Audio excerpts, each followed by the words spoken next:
Hey everybody, happy Monday. Hope you all are doing well. In my world, Administrative Assistant Day is happening next week, and I am taking the time today to do a little bit of buttering up to ours. When I was asking her what her favorite flavor of ice cream is, she told me butterscotch, so we are going to try to make a butterscotch ice cream. So we're starting with 4 tablespoons of butter that we are going to get nice and melty.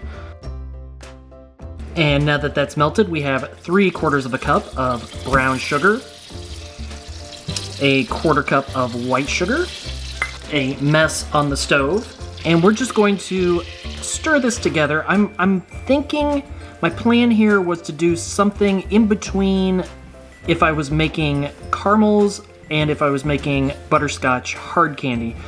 I'm not entirely sure how that will turn out. I'm not the sharpest bulb in the knife drawer when it comes to stuff like this, but I figure it's worth a shot. So I want to get this all nice and syrupy, which is going to take a little bit here, just as we sort of get that sugar melted into the butter. So I don't know about you, but our admin is amazing. Honestly, she's so much more than an admin. She's much more an office manager. She handles all of our benefits, she takes care of billing, and somehow manages to wrangle the 20 of us on a daily basis. I'm not sure how she pulls that one off. And I think she and I might be the only 2 people in the office who know how to change paper towels. Okay, so this is getting pretty syrupy. You can see there's a lot of bubbles starting to form. So I have 1 cup of heavy cream, and it probably will sputter a little bit here.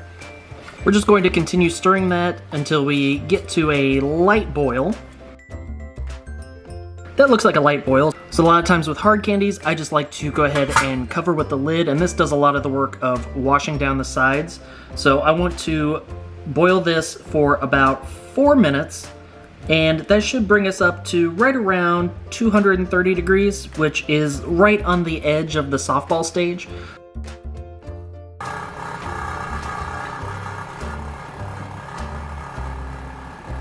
Can you hear that? Can you hear the sound of the lid shaking? Okay, that's 4 minutes. We'll go ahead and unlid or delid. And I'm just going to go ahead and check the temp here with my probe.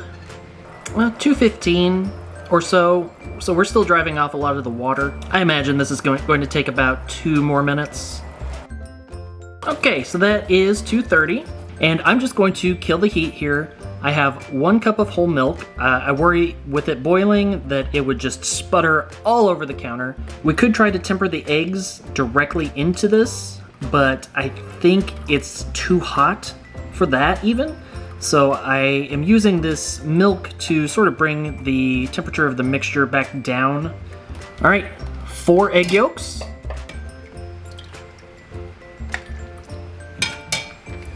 One ladle in and get it nicely mixed. And everybody back in the pool. And now back over low heat. We will go ahead and cook this for another 1 to 2 minutes. We'll get those egg yolks cooked. Now I wanted this to be a really rich ice cream in and of itself because I don't know what you could mix in with it. Maybe some butterscotch chips would be good. I could see maybe some chocolate flakes. But I really want this to be an ice cream that just stands on its own.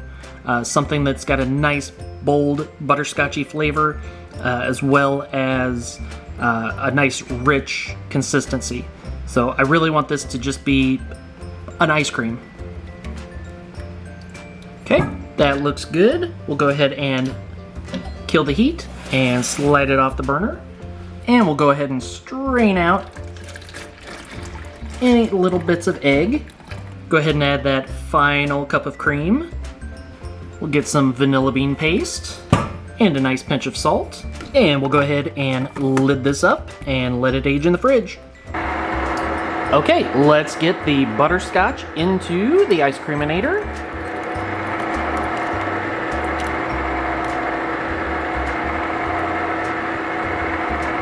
And we'll turn that for 30 to 40 minutes. Alrighty, let's get this scooped into a container. It seems extremely smooth and creamy. We'll see how it turns out once it has a chance to freeze hard. And we'll throw our lid on it. And I really did not think this through when I wrote BS on the lid. Hopefully she doesn't give me too hard of a time for that. Okay, time to give the butterscotch a try. It's got a nice squeeze to it, so hopefully that means that it scoops well. And that scooped beautifully. Look at that. I don't know that I've had a more beautiful scoop. Okay, I'm really anxious to try this one because I do like butterscotch. So let's go ahead and give this a taste. That is fabulous. So not only do I get those deep, rich, brown sugary molasses butterscotch flavors, but this texture is so creamy. The way this one just melts, and you can already see how it's melting in the bowl.